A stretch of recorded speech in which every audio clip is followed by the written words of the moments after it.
লেখক সুপ্রিয় ভট্টাচার্যের ফুলশয্যা। বিয়ের দিন ঠিক হওয়া থেকে নানা রকম বাধা বিপত্তি আসছিল। সর্বশেষ বাধা এসেছিল বিয়ের ঠিক 1.5 মাস আগে। হঠাৎই মা ঘরের মেঝেতে স্লিপ কেটে পড়ে হাঁটু মুচকে গিয়েছিল। যদিও আমরা ভেবেছিলাম হাঁটুটা বোধহয় ভেঙেই গেছে। শেষ পর্যন্ত এক্সরে করে দেখা গেল ভাঙেনি, তবে যথেষ্ট চোট লেগেছে। প্রায় 1 মাস ধরে রেস্ট আর ফিজিওথেরাপি করে এখন মা ঠিক আছেন, তবে মাঝে মধ্যেই হাঁটুতে ব্যথা অনুভব করেন।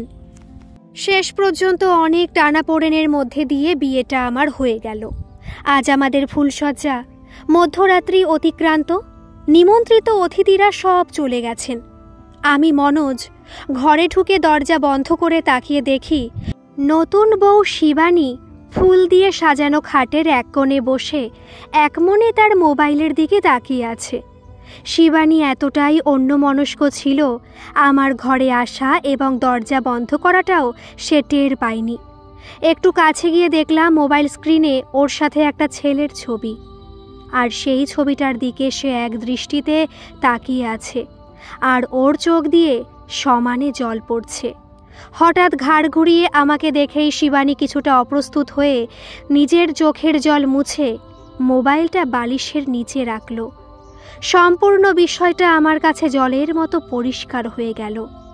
আমি কোনো রকম ভনিতা না করে সরাসরি জিজ্ঞাসা করলাম, কে ছেলেটি? আমার প্রশ্ন শুনে শিবানী কিছু সময় চুপ করে থেকে উত্তর দিল, ওর নাম সুব্রত। আমরা একে অপরকে ভালোবাসি। আমার সেরকমই মনে হয়েছিল, তবু যেন একটা ঝটকা খেলাম, সারা শরীর কাঁপতে লাগলো। হঠাৎ মনে হলো গলাটা একদম শুকিয়ে গেছে। টেবিলে রাখা বোতলটা নিয়ে ঢকঢক করে খানিকটা জল খেয়ে ঘরের মধ্যে 2-1 বার পায়চারি করে শিবানীকে বললাম, এই কথাগুলো আপনি আমাদের বিয়ের আগে কেন বলেননি? আমি আপনাকে বিয়ের আগে সামনাসামনি অনেকবার জিজ্ঞাসা করেছিলাম, তখন আপনি সত্যিটা বলতে পারতেন। তা না করে আপনি সেটা গোপন করে গিয়েছিলেন। আপনি জানেন, প্রতিটা মানুষের এই বিশেষ দিনটা নিয়ে অনেক স্বপ্ন থাকে। আপনি এরকমটা কেন করলেন আমার সাথে? আপনি আমাকে সামনাসামনি বলতে না পারলেও ফোন করে তো বলতে পারতেন। যেভাবেই হোক আমি নিজের সম্পর্কটা ভেঙে দিতাম, তাতে অন্তত আমার স্বপ্নটা ভেঙে চুরমার হয়ে যেত না।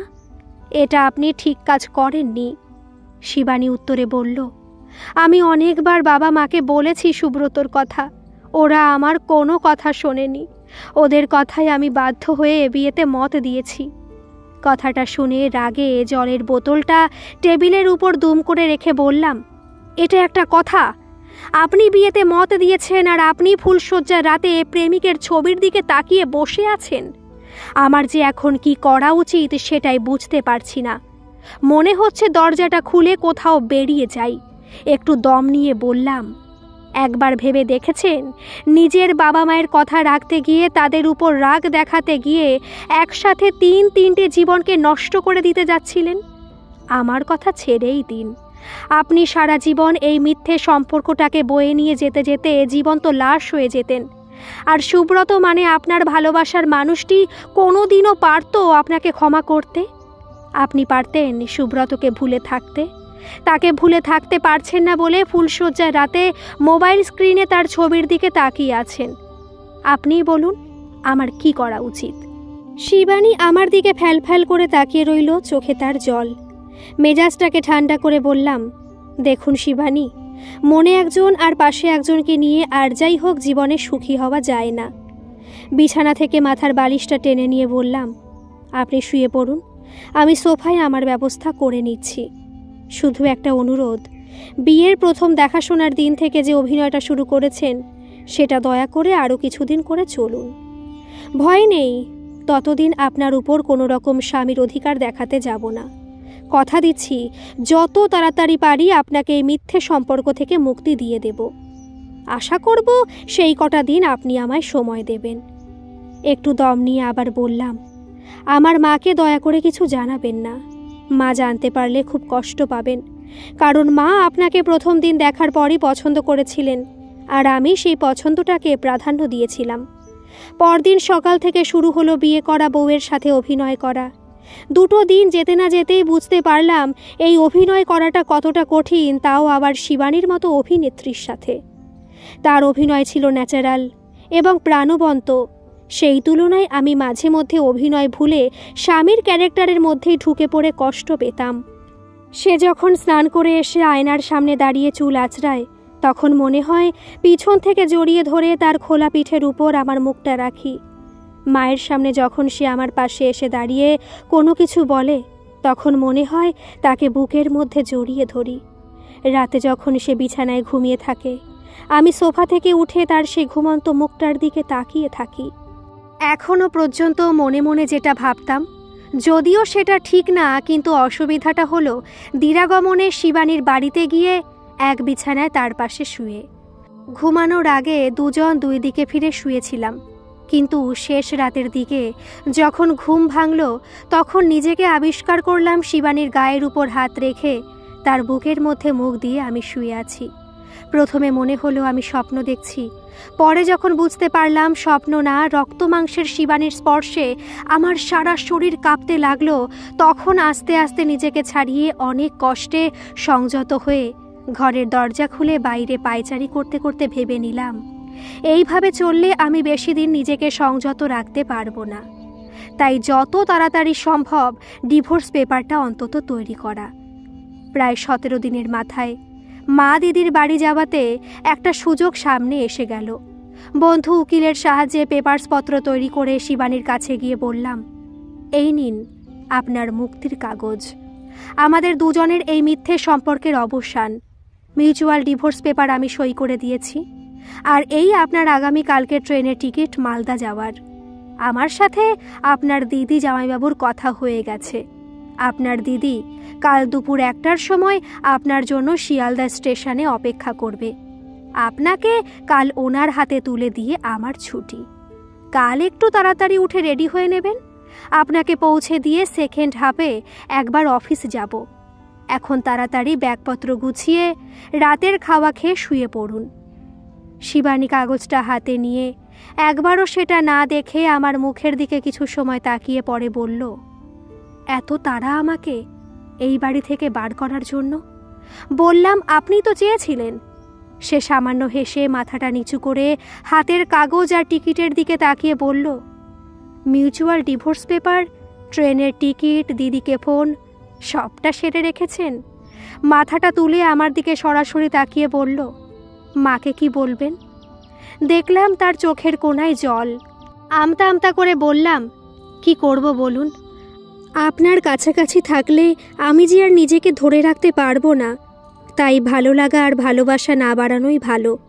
আপনি চলে যাওয়ার পর প্রথম কয়েকদিন হয়তো একটু অসুবিধা হবে, কিন্তু আপনি আরও কিছুদিন থেকে গেলে সব থেকে কষ্ট পাবেন আমার মা।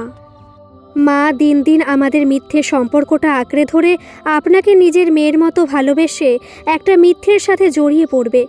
যতদিন যাবে মার কষ্টটা আরও বেশি হবে।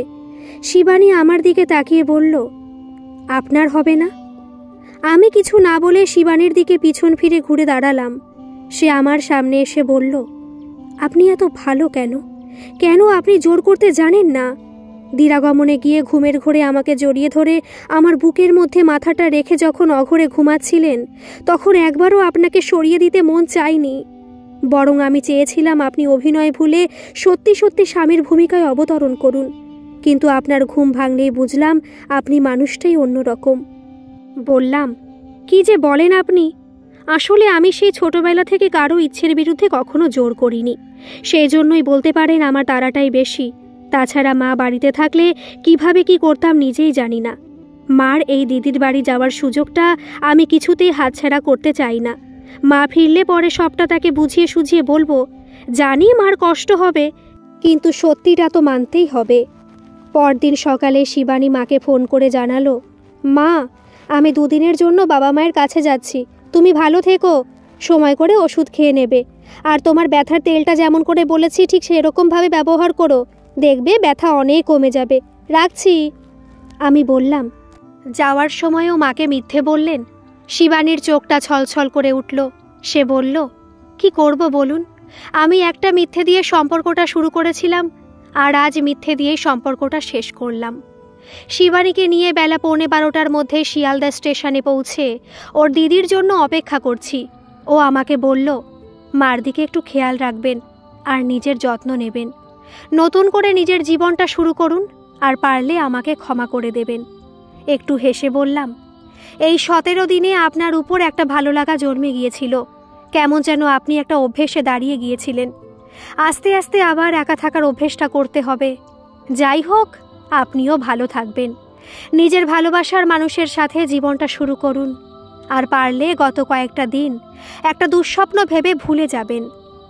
আমাদের কথার মাঝে শিবানীর দিদি উপস্থিত হওয়ার পর ট্রেনের খবর হলো।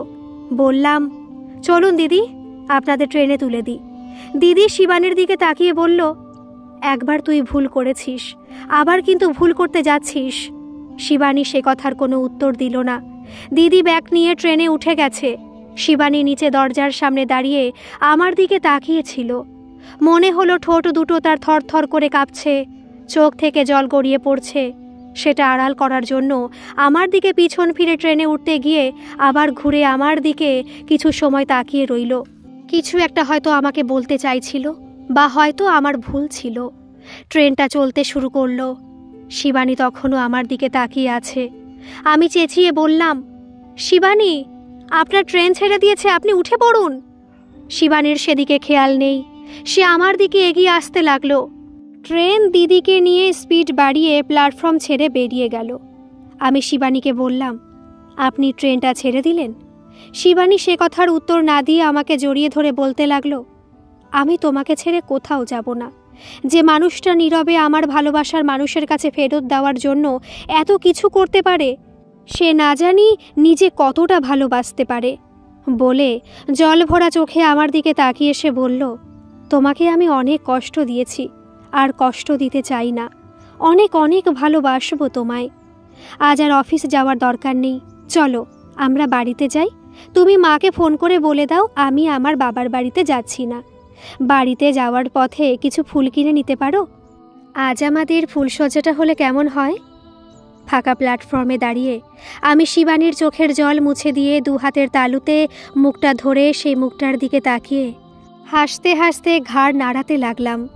পকেটে শিবানীর দিদির করা ফোনটা বেজেই চলেছে। গল্পটা কেমন লাগলো অবশ্যই কিন্তু একটা কমেন্ট করে জানাবেন। আর গল্পটা যদি আপনাদের ভালো লাগে একটা সাবস্ক্রাইব করতে কিন্তু ভুলবেন না। ধন্যবাদ।